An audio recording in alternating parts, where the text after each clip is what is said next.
Kang Udin, panggilan lembut membuatku menoleh. Ternyata Latifah, gadis cantik itu berjalan mendekatiku. Mau apa lagi dia mencariku? Ada apa, Fa? Aku menatapnya. Harus kuakui gadis ini cantik dan menarik terutama saat tersenyum. Aneh, sejak mondok di sini, aku lebih memperhatikan para santriwati. Seingatku selama mondok di Cirebon, aku tidak pernah memperhatikan kecantikan para santriwati.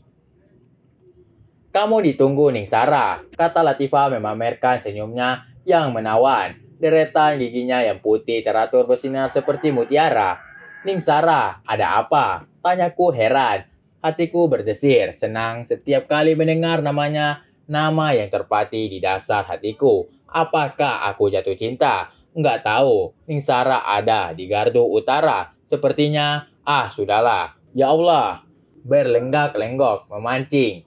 Terima kasih, jawabku ketika tersadar dari pesona. Aku bergegas ke gardu utara. Memang tujuanku ke rumah Gus Nur yang terletak tidak jauh dari gardu. Dan gardu itu akan kutempati setiap malam hingga hukumanku selesai. Dari kejauhan, aku melihat Ningsara duduk seorang diri menungguku. Jantungku berdetak semakin.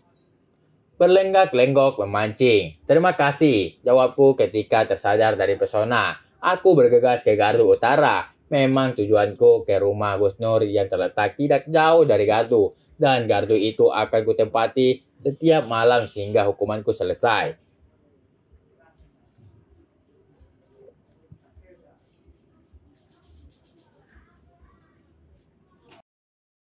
Ada apa, Ning? Tanyaku setelah berusaha payah menghampirinya. Wajahnya yang cantik membuatku tidak berani menatap wajahnya yang asik memandang bunga-bunga mawar yang bermekar di perkarangan rumah Gus Nur.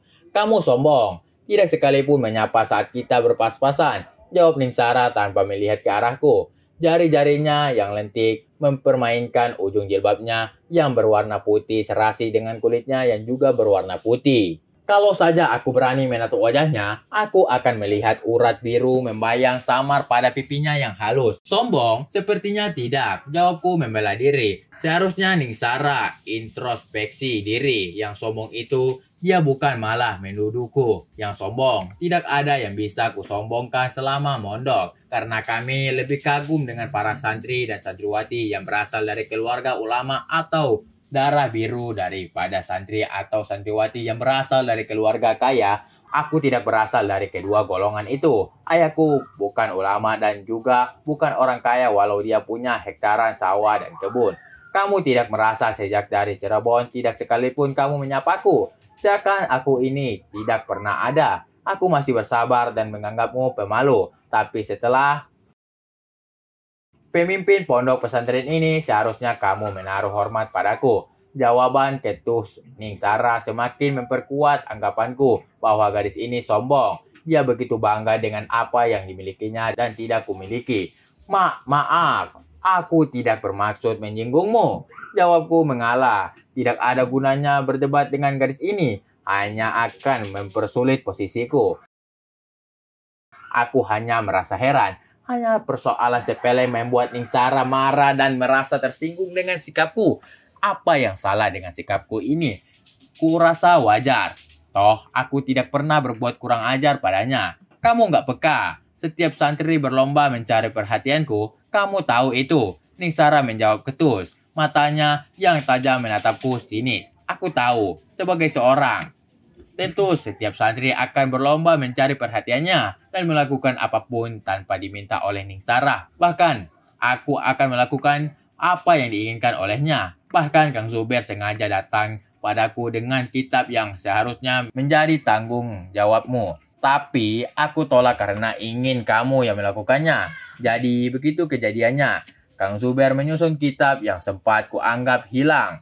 Aku tidak ngerti maksudmu, Ning. Jawabku jujur, entah apa maksud Ningsara mengatakan hal ini padaku. Aku tidak keberatan kalau saja Ningsara menerima kitab dari Kang Zuber, maka tanggung jawabku selesai. Kang Zuber keterlaluan. Seru Ningsara, dia meninggalkanku begitu saja. Wanita yang aneh. Aku tidak mengerti apa yang dipikirannya. Kang, kenapa aku mengerjakan sendiri?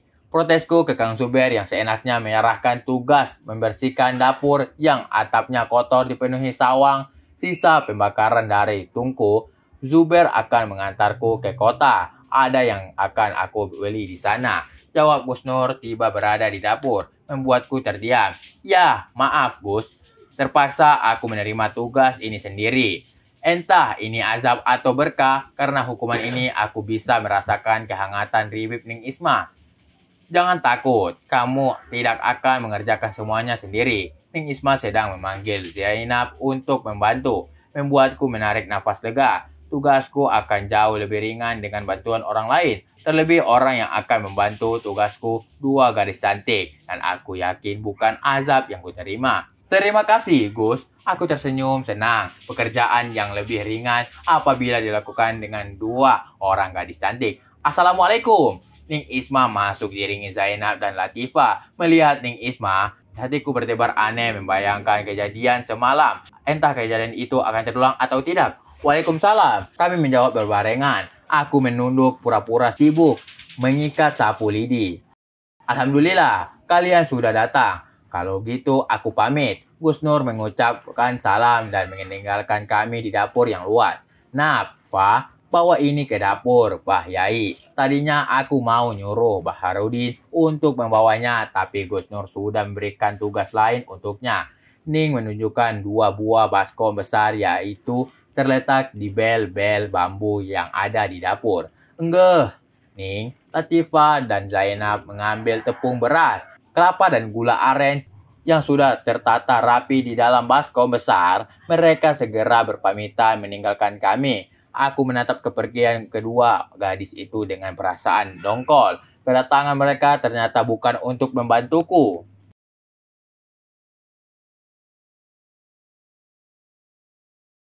Sekarang aku hanya berdua dengan Ning Isma. Apakah kejadian semalam akan kembali terulang? Membayangkannya membuat bangkit. Tanpa dicegah, si Kodir bangun sempurna sehingga aku kelimpungan berusaha menyembunyikan dari pandangan Ning Isma. Percuma, sekeras apapun aku berusaha, sarung yang aku pakai tidak mampu menyembunyikannya. Oke guys, terima kasih telah tonton channel kami. Dan jangan lupa untuk menekan tombol like dan subscribe agar kamu tidak ketinggalan novel-novel berikutnya. Bagi para jomblo, jangan sedih. Sebab kehidupan itu berawal dari jomblo. Dan jangan lupa bahagia.